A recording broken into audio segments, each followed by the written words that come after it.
La présence de Dieu réveille nos âmes. Amen. Une source de vitamines, une source de puissance, une source de bien-être. Quand tu cherches le bien-être, la présence de Dieu est une source de bien-être. Ce matin, nous allons partager la parole de Dieu ensemble. Mais je voudrais dire que la parole de Dieu, nous pouvons la partager de plusieurs manières. Mais il faut qu'elle soit puissante. Alléluia. Parce qu'on vit une époque où il y a tellement de Dieu qu'on se demande qui est le véritable Dieu. Et là, nous célébrons la Pâque ce matin. La libération du peuple d'Israël. Quelle puissance dans la main divine de Dieu. Là, on nous parle de délivrance. Aujourd'hui, la Pâque, on en fait une fête. Mais je ne voudrais pas oublier que la Pâque, c'est aussi la fête de la grâce. C'est la fête de l'agneau. C'est la fête de la bénédiction. C'est la fête de la puissance. C'est la fête de la résurrection. Parce que dans la Pâque, ils ont célébré le repas de la puissance de Dieu. Amen. Ce n'est pas simplement une fête catholique ou une fête, ce que vous voulez. Mais c'est vraiment une fête de délivrance ce matin. Et nous sommes un peuple libre. Et vous savez, il y a beaucoup de gens qui cherchent la délivrance. Beaucoup de gens cherchent la liberté. Il y a 1 million de religions, 1 million de dieux. Mais lequel peut te libérer de l'esclavage qui te tient lié? Il n'y en a qu'un. Il s'appelle Jésus, le Fils de Dieu. Et vous savez, quand je parle comme ça avec d'autres religions, les gens me regardent. Et un jour, je rentre dans un magasin, et dans ce magasin, la femme avait plusieurs dieux. Elle avait le Dieu de la prospération, elle avait un autre Dieu qui amenait autre chose, elle avait un Dieu pour gagner de l'argent. Je regardais sur son étagère, et il y avait plusieurs dieux. Et je regarde cette dame, et je dis, moi j'ai qu'un seul Dieu, qui représente tous ces dieux, il s'appelle Jésus. Amen. Et puis, dans toute cette forme de Dieu, cette femme croyait que toutes ces formes de Dieu pouvaient l'aider. Et combien de gens dans ce monde cherchent un Dieu libérateur? Alors on va prendre un Dieu, ça ne marche pas. On va en prendre un autre, ça ne marche pas. On va en chercher encore un, ça ne marche pas. Et on arrive à un point où on va faire comme cette femme, on va remplir l'étagère de Dieu. Il n'y a aucun Dieu qui se manifeste. Et pourtant, ils ont le symbole de la bénédiction. Mais où est Dieu? Laisse-moi te dire qu'il faut un Dieu qui se manifeste, parce qu'il est Dieu. Si Dieu ne se manifeste pas, on ne peut pas dire qu'il est Dieu. À quoi sert de prier une pierre? À quoi sert de prier quelque chose s'il ne se passe rien? Ce qu'il faut, c'est que Dieu se manifeste comme un Dieu puissant dans le nom de Jésus. Et ce matin, qu'est-ce que nous voulons? C'est vivre Dieu. Amen. C'est normal. La frère Karine, on connaît son témoignage, elle était musulmane, elle a cherché chez les musulmans, elle a trouvé dans la Bible. Elle est libre. On peut chercher Dieu dans plusieurs endroits. Mais est-ce que Dieu se manifeste? C'est comme aller chercher de l'argent à un autre part que dans une banque. Tu n'en trouveras pas. Si tu vas chercher de l'argent dans un autre lieu que dans la banque, il n'y aura pas d'argent. Il faut que tu ailles dans la banque, et dans la banque, il y a de l'argent. Et là, c'est un peu pareil. On peut chercher un Dieu dans le lieu qu'il ne faut pas. Et là, quand on ouvre la porte, il ne se passe rien. Ta vie est toujours triste. Ta vie est toujours angoissante. Ta vie est toujours remplie de misère. Ta vie ne change pas. ta vie ne prospère pas, il n'y a aucun changement. Il faut que tu trouves un Dieu capable de te sortir de tes problèmes, de te sortir de ta détresse, de te sortir de ton angoisse. Et ce Dieu-là, et si nous regardons même dans tous les livres qu'il y a dans ce monde, si nous regardons dans toutes les religions qu'il y a dans ce monde, il n'y en a qu'un qui est passé il y a 2000 ans sur la terre, qui a des preuves qu'il a marché sur la terre, qui a des preuves qu'il est né en Israël, qu'il est venu en Israël. Il y a toutes ces preuves-là qui sont marquées par les théologiens. Il n'y en a qu'un qui a marqué le sol, il n'y en a qu'un qui a marqué son empreinte, il n'y en a qu'un qui a marqué le temps, il n'y en a qu'un qui a marqué sa divinité, il n'y en a qu'un que nous avons appelé le Fils de Dieu, il n'y en a qu'un que nous avons appelé le Libérateur, il n'y en a qu'un que nous avons appelé le Roi des Rois. Il s'appelle Jésus, le Fils de Dieu. Et vous pouvez regarder dans toutes les théologies, dans tous les livres d'histoire, il n'y en a qu'un qui a marqué le temps.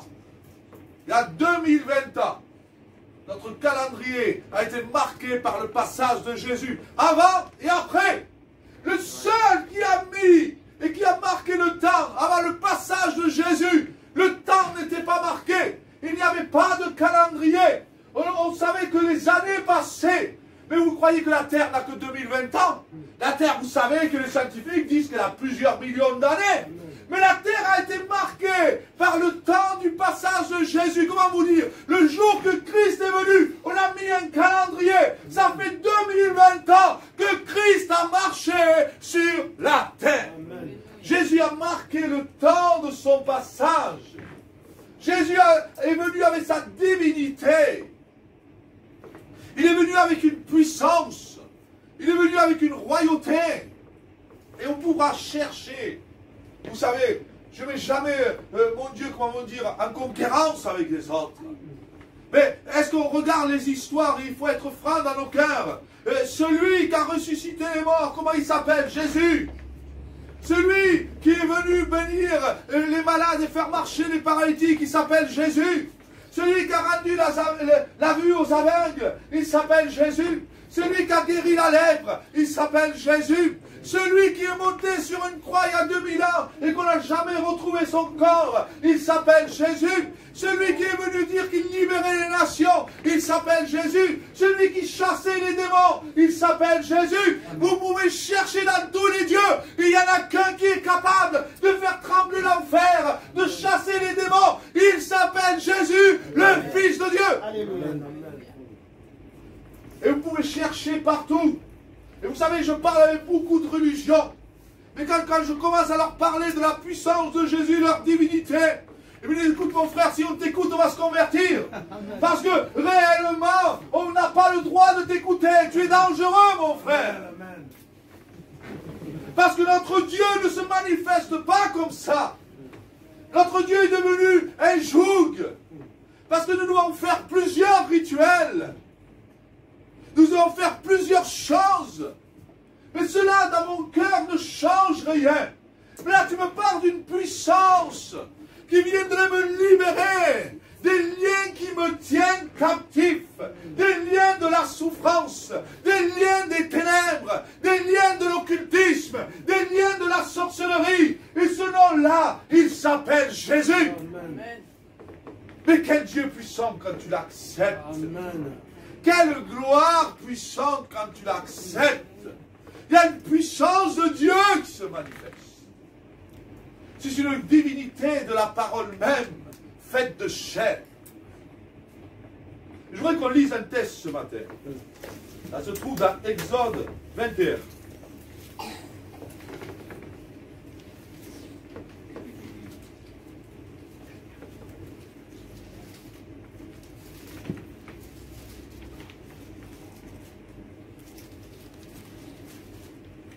« 12, 21. 12, 21. Vieux.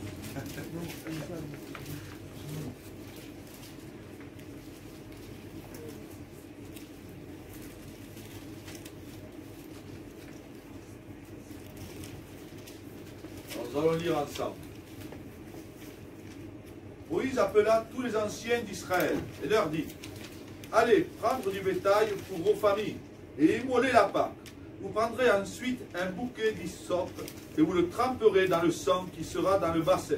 et vous toucherez le linteau et les 2 poteaux de la porte avec le sang qui sera dans le bassin. Nul de vous ne sortira de sa maison jusqu'au matin.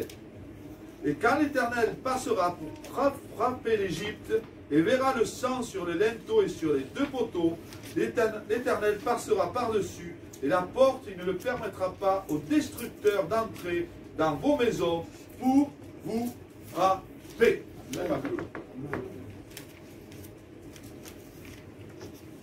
Passage rempli de grâce. Vous savez pourquoi?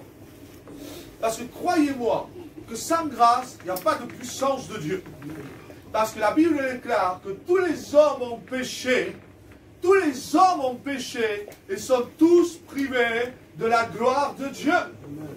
C'est là où la parole de Dieu frappe à notre conscience. Ça veut dire que là nous voyons que le destructeur ne peut pas toucher les maisons qui étaient remplies de sang.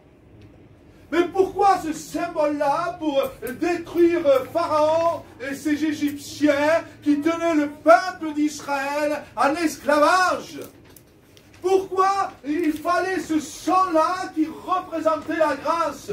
Parce que sans la grâce, on ne peut pas être libre. Sans la grâce, on ne peut pas être libéré. Sans la miséricorde, on ne peut pas recevoir la vie éternelle. C'est pour cela que même si c'était le peuple de Dieu, ils avaient besoin du sang de l'agneau qui couvrait leur maison. Que quand la mort allait passer en Égypte, afin que la mort ne les touche pas, leur maison devait être remplie de la grâce et de la divinité de Dieu. Pourquoi je parle comme ça ce matin? On célèbre la Pâque, et la Pâque est tous les jours, dit le frère. La grâce est tous les jours. L'autre jour, je parlais de la loi et de la grâce. La loi, elle condamne, la grâce, elle est puissante. Vous voulez une démonstration de Dieu puissant dans vos vies? Il faut vivre la grâce. Il faut vivre le pardon, il faut vivre la miséricorde. Parce qu'on ne peut pas vivre la puissance de Dieu si on ne manifeste pas la grâce. Et ce matin, la grâce était faite. Quoi que tu aies fait dans ta vie, si réellement tu acceptes la bénédiction, quand le destructeur viendra, notre ennemi, le diable, quand il verra le sang de l'agneau, le sang de Jésus sur ta vie, laisse-moi te dire qu'il ne pourra pas te toucher, parce que la Bible déclare que ceux qui sont en Jésus-Christ n'ont plus de condamnation. Amen. Oh, quelle puissance! Quelle promesse que la Bible nous donne! Je ne suis plus condamné. Combien de lois qui condamnent les êtres humains? Combien de choses qui détruisent nos vies? Combien de choses qui veulent nous condamner? Mais là, la Bible dit que ceux qui sont en Jésus-Christ n'ont plus de condamnation. Ce matin, peuple de Dieu, nous ne sommes pas un peuple condamné. Nous sommes un peuple libre. Ah, quelle gloire! C'est pas tout le monde qui peut le libre. Je suis libre en Christ. Amen. Quel amour, quelle divinité! Alors que les hommes nous mettent des lois, des jougs, des rituels sans cesse, et nos vies ne changent pas. Et là, il nous parle simplement de croire à la grâce. C'est trop facile, mon frère. Il fallait de la facilité pour ôter le péché. Pourquoi? Parce que nous péchons tous. Pourquoi? Parce que nous mentons tous. Pourquoi? Parce que nous vivons tous dans le péché, dans le désordre. Pourquoi il nous fallait quelqu'un qui vienne remettre de l'ordre dans nos vies avec une puissance surnaturelle qui est la puissance de Jésus-Christ? Quand tu as le Christ dans ton cœur, il n'y a plus de condamnation. Quand tu as Jésus, tu es gardé la nuit. Quand tu as Jésus, tu es gardé le jour. Quand tu as Jésus, le destructeur ne peut pas te toucher. Ce matin, je vous exhorte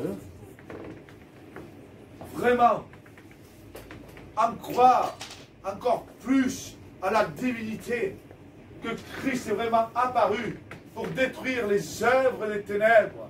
Vous savez, je parle avec beaucoup de gens qui veulent être libres. Là, m'a appelé quelques jours, j'ai prié pour la personne.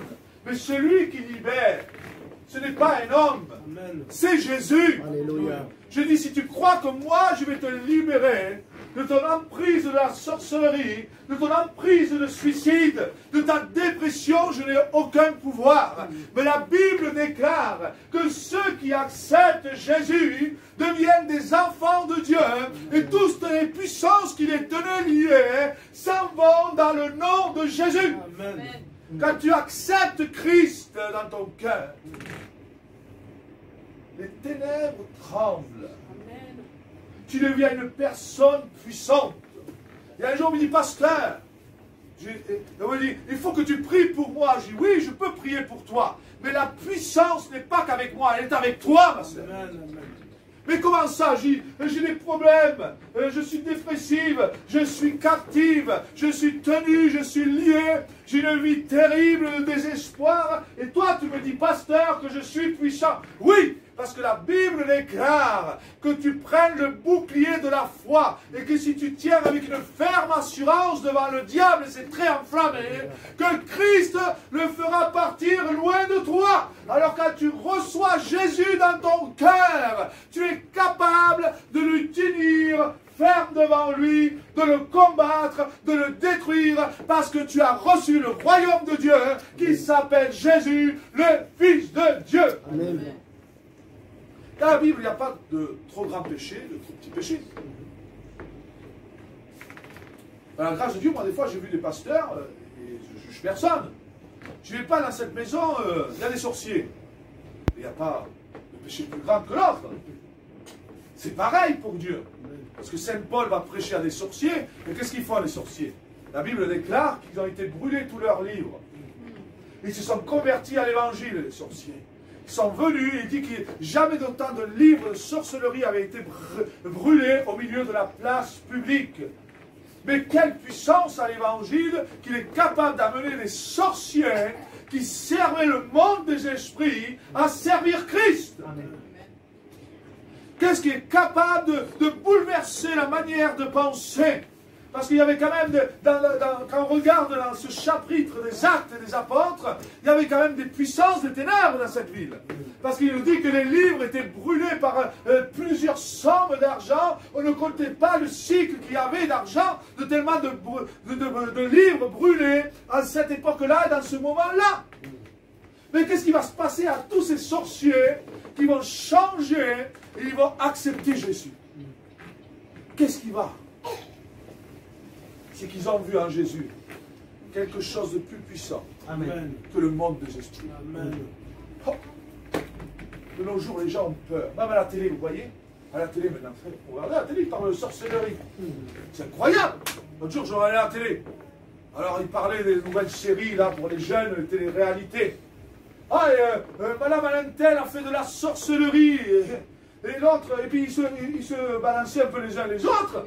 Et tous avaient fait de la sorcellerie. Même à la télé, on parle de sorcellerie. Ils avaient même peur eux-mêmes. C'est quelque chose de terrifiant. Mais il n'y en a qu'un qui est au-dessus de tout ça. Amen. Alléluia. Il s'appelle Jésus. Alléluia. Il s'appelle Jésus. Amen. Il s'appelle Jésus. Il s'appelle Jésus. Il n'y en a pas un, il n'y en a pas un, il n'y en a pas un. Vous savez, par la grâce de Dieu, avant d'être serviteur, j'étais peut-être un homme comme tout le monde. Je vivais la nuit, les discothèques, tout ce que peut donner le monde. Et dans toute ma jeunesse, même avec tout le respect, on est jeunes, on a des petits amis, on a des copines, on sort, on vit. Mais est-ce que tout ça m'a amené le bonheur? Non! Dans tout ça, il n'y a jamais eu quelque chose qui m'a amené la bénédiction. Là où j'ai trouvé la réelle puissance de Dieu, c'est quand j'ai regardé la vie de Jésus qui est capable de tout bouleverser. Alléluia. L'Église est puissante, vous savez. Parce que Jésus est avec vous. Amen. C'est important d'avoir Jésus. C'est tellement simple. Tu acceptes Jésus, tu as la puissance de Dieu. Comment ça? Tu es puissant. Tu es puissant. Amen. Le Seigneur va te bénir. C'est ça. Je te le dis. Parce que le Saint-Esprit est en train de te dire puissant. Amen. Alléluia. Puissante. faire face à tous tes problèmes dans le nom de Jésus. Amen. Tu as quelqu'un avec toi qui est au-dessus de toi. Oui, oui, il est avec toi, avec tes enfants. Jésus, quand il est là, il bénit. Amen. Il transforme tout. Oui, il transforme tout. Quel que soit ton problème, Jésus va l'arrêter. Un jour, je disais, je ne prêche pas pour dire une histoire. On prêche pour changer les vies. Amen. Comment ça? Oui, je ne prêche pas pour dire une belle histoire, pour essayer de vous tromper. Non, je prêche pour que les âmes soient bénies. Amen. Je prêche pour que les âmes soient libérées de l'emprise du diable et des chaînes qui les tiennent liés. Je prêche pour que les malades soient guéris. Je prêche pour que ta vie soit transformée. Quand tu passes dans des problèmes même financiers, je crois que Jésus est capable de tout transformer. Amen. Amen. Je crois à sa main divine. Je crois à sa main puissante. Je crois en sa gloire. Je crois qu'il est divin. Il est capable de te bénir là où tout va mal. Il est capable de t'aider au milieu de tes problèmes financiers. Il est capable de tout changer. Parce que quand il est avec nous, la Bible nous déclare combien il donne à manger aux oiseaux et en combien plus il nous donnera ce que nous avons besoin. Amen. Je ne prêche pas pour donner une histoire. Je ne prêche pas pour qu'on me dise tu as bien prêché. On prêche pour aider son prochain. Plus la grâce est grande, plus la miséricorde est grande, et plus le nom de Jésus est puissant. Amen. De nos jours, tout le monde devient fou. Tout le monde devient fou. La société devient fou. Les gens deviennent fous. Parce que la grâce dérange, mon frère. Aider son prochain dérange. Faire du bien à son prochain dérange. La société est en train de changer. La Bible déclare que dans les derniers temps, on appellera le bien mal et le mal bien. Quand tu feras du bien, tu seras mal. Et quand tu feras le mal, ça sera bien. C'est ce que nous vivons. Et quand tu veux servir et faire le bien, on te dira que tu fais du mal. Et quand tu feras le mal, on te dira que c'est bien. De nos jours, l'adultère est bien. Respecter son foyer est mal. C'est vieux jeu. Mais faire du mal, c'est bien. Les foyers se détruisent par l'alcool, la drogue, la haine. Et eux, ils disent c'est bien. L'État dit que c'est bien. Quand tu vas contre eux, tu es contre l'État de nos jours. Ils font des lois contre la Bible. Et un frère me dit, oui, ils disent qu'il faut être aux autorités, soumis aux autorités. Mais Dieu parle des autorités de Dieu. Amen. Ce qu'il a mis lui, la loi qu'il a mis lui. Amen, amen. La loi était mise de Dieu. Mais après, il y a des autorités qui vont contre la loi de Dieu. Là, je ne suis pas d'accord, moi. Et ça choque les gens. Moi, ils peuvent venir me voir, les médias, et me dire, monsieur le pasteur, vous êtes contre l'avortement. Je dis oui. Vous êtes heureux d'être sur terre? Il va me dire oui. Alors si j'aurais été d'accord avec l'avortement, vous ne serez pas là. Amen. Si vous êtes là, et si Dieu a permis que tu sois sur terre, amen, bénis-le, qui nous sommes pour empêcher quelqu'un de venir sur la terre. Amen, amen. Je n'ai pas peur d'aller contre le nouveau message du monde. Le message du monde, c'est la mort. C'est le message de l'Égypte.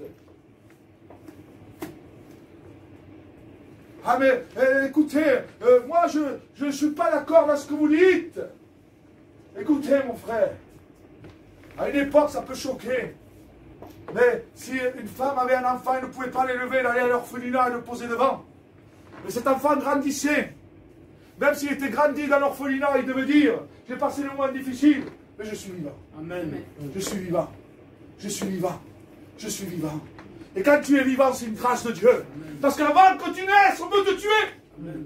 C'est la société de nos jours. Tu n'es pas encore né. Et la société tamponne pour te tuer. comment ça, monsieur le pasteur, vous n'êtes pas d'accord? Non, je ne suis pas d'accord. Parce que Dieu a décidé que tu dois vivre. Il est le Dieu de la vie, il n'est pas le Dieu de la mort. Moi, je ne me soumets pas à des autorités qui vont contre la Bible. Je me soumets à des autorités qui sont en accord avec la Bible. La Bible dit, tu ne voleras point. Alors là, je suis d'accord avec la justice. La Bible dit, tu ne tueras point. Alors là, je suis d'accord avec la justice. Quand tout est en accord avec la Bible, je suis d'accord avec l'État. Mais je ne suis pas contre l'État. C'est dangereux de dire ça de nos jours. Non, non, mais je ne suis pas d'accord contre les choses qui vont contre la Bible. Après, je suis avec l'État, hein, pas de souci. Là, on peut faire du bien. Mais je ne suis pas d'accord avec toutes les lois. Les lois diaboliques. Pour t'empêcher que tu viennes à naître. J'avais un ami. Il s'est retrouvé à l'orphelinat, il avait rencontré Jésus. Il avait été abandonné. Mais là, il a bien fini, il a une femme, il a des enfants, il est béni, il manque de rien. Mais si on aurait tué avant l'heure, vous croyez qu'il n'est pas content d'être marié, d'avoir des enfants, de pouvoir vivre ce qu'il vit? Même s'il est passé par l'épreuve de l'orphelinat, vous croyez qu'il n'est pas content? Il est vivant. Mais avant, on avait une moralité. On avait une moralité avant. Mais la morale a disparu. Dans les derniers temps, on appellera le mal bien et le bien mal. Même dans les églises. Maintenant, je vais vers un frère et je te condamne. Ah, les chrétiens, bravo, il fallait le condamner, lapide-le.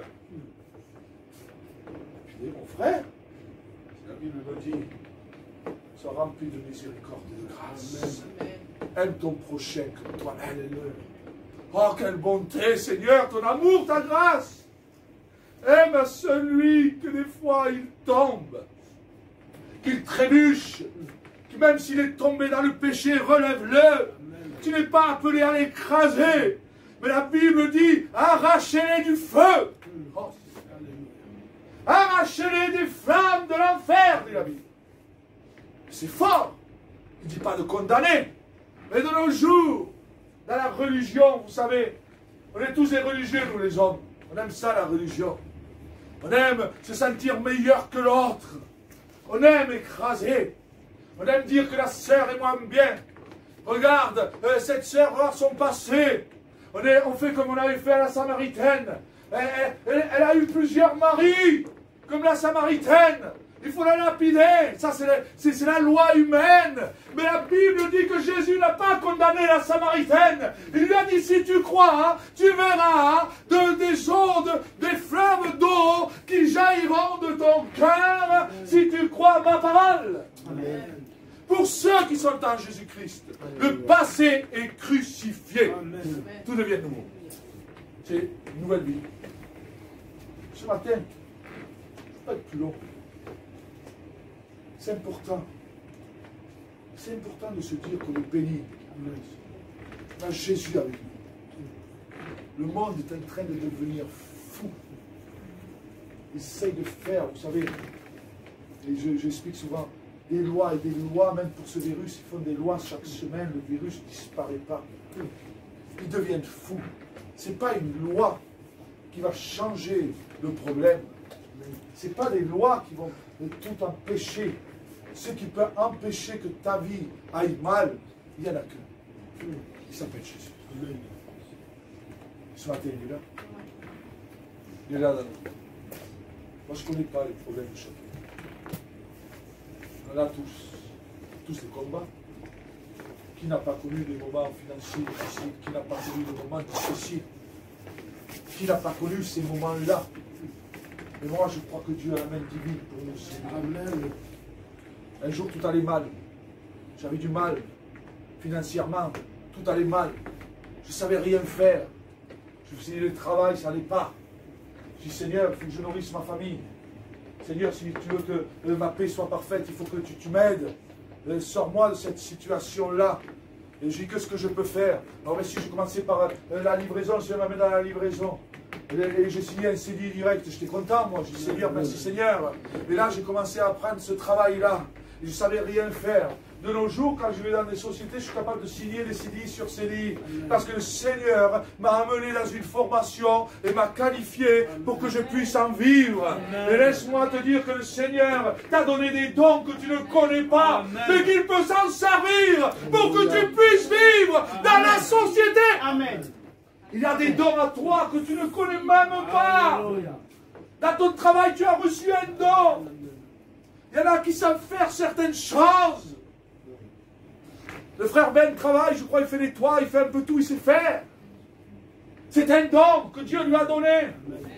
Et Dieu, à travers ce don, eh bien, il va pouvoir donner à manger à ses enfants, à sa compagne. C'est important. Mais tu dis, qu'est-ce que je sais faire? Je ne sais rien faire. Eh bien, laisse-moi te dire que Dieu a mis quelque chose en toi. Il y en a qui ont plus de capacité que d'autres, que le Seigneur soit béni. Mais il t'a donné quelque chose pour que tu puisses vivre. Moi, je ne sais pas ce que tu peux faire. Moi, je n'ai pas été à l'école. Très souvent, j'ai fait l'école à l'envers. Dès que j'avais 5-6 ans, on m'a amené chez les psychiatres. On me montrait des couleurs. On me disait que j'étais dyslexique. J'avais tous les problèmes du monde. Alors, pendant que les autres étaient à l'école, moi, j'allais voir un psychiatre. Alors, il dit que cet enfant ne peut rien faire. Si vous auriez demandé à la maîtresse, est-ce que dans quelques années, cet enfant peut être pasteur, serviteur de Dieu? J'aurais dit non, il est complètement débile. Même ma famille me disait, lui, on m'appelait vraiment, c'est choquant, mais on m'appelait un peu le débile. Quoi. Celui qui ne sait pas parler, celui qui ne sait rien faire, celui qui est totalement ailleurs, à l'ouest. Je vivais dans mon monde, soi-disant. Il n'y avait rien, pas d'avenir. Et pour Jésus. Amen. Seigneur, ma capacité. Gloire à Dieu. Même quand les membres de ma famille me voient, ils me disent, écoute, on t'a vu grandir. Mais Dieu est avec toi. Amen. Parce que me dit, comment tu fais pour connaître toute la Bible si tu ne savais rien faire? Il est surnaturel. Amen. Je ne vis pas un Dieu sans puissance. Je vis un Dieu qui chasse les démons. Alléluia. Amen. Je vis un Dieu qui brise les ténèbres. Alléluia. Je vis un Dieu qui ressuscite les morts. Alléluia. Oh, ils me disent, pourquoi tu bondis, mon frère? Parce que je suis heureux. Amen, amen, amen. Je sens sa gloire, je sens sa puissance. Oh, quelle puissance, quelle autorité. Alléluia. Un jour, les sorciers voulaient me faire peur. Les sorciers se mettent contre toi, mon frère. Mais le Saint-Esprit me dit, celui qui est en toi est plus grand que celui qui est dans le monde. J'ai été donné la puissance de marcher sur tous les serpents. Amen. Oh, quelle puissance. Quelle puissance. Alors, j'ai bondi de joie. J'ai prêché l'évangile, j'en avais rien à faire, les sorciers. Je les ai oubliés. Amen. Je les ai oubliés. Amen. Qui se lève une armée de ténèbres s'ils veulent. Moi, j'ai l'autorité suprême qui s'appelle Jésus. Amen. Qui se lève qui veulent. Amen. Celui qui est avec moi est à l'autorité suprême. Alléluia. C'est le seul qui l'a dit. Je ne veux choquer personne ce matin. Je respecte toutes les croyances. Amen. Aucun prophète sur cette terre a dit.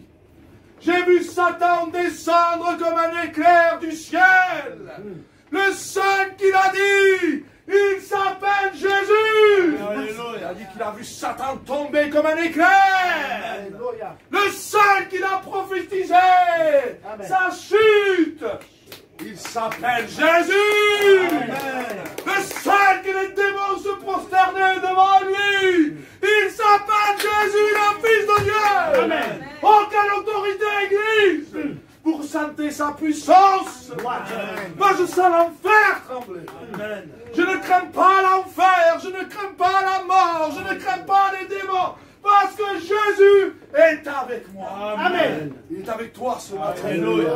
Il est avec toi ce matin. Peut-être que tu as voyagé, tu as vu des sorciers, on t'a donné des gris-gris, on t'a tout donné. Ta vie n'a pas changé. Tu es toujours dans la disette. Tu n'as que des problèmes. Tous tes gris-gris ne servent à rien. Pour te mettre les plus grands sorciers. Tout ce que tu veux. Il n'y en a qu'un. Il n'y en a qu'un qui est au-dessus de ça. Alléluia. Il s'appelle Jésus. Amen. Quelle puissance. Vous savez, je parle avec mon cœur, c'est pas pour choquer. Vous connaissez le pays de mon frère. J'espère qu'un jour il y amènera. Sûr. Sûr.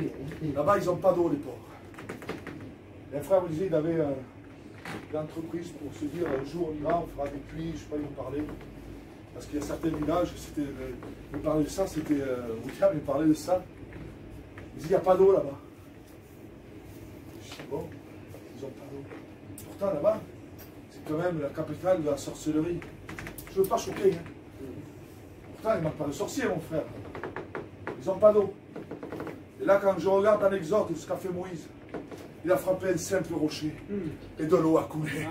Laisse-moi te dire que le seul qui est capable d'ouvrir, que l'eau puisse descendre, que l'eau puisse venir, il s'appelle Jésus. Alléluia. Amen, amen. Et le rocher du siècle, je n'ai pas pu le laisser. Voilà. C'est quand même puissance.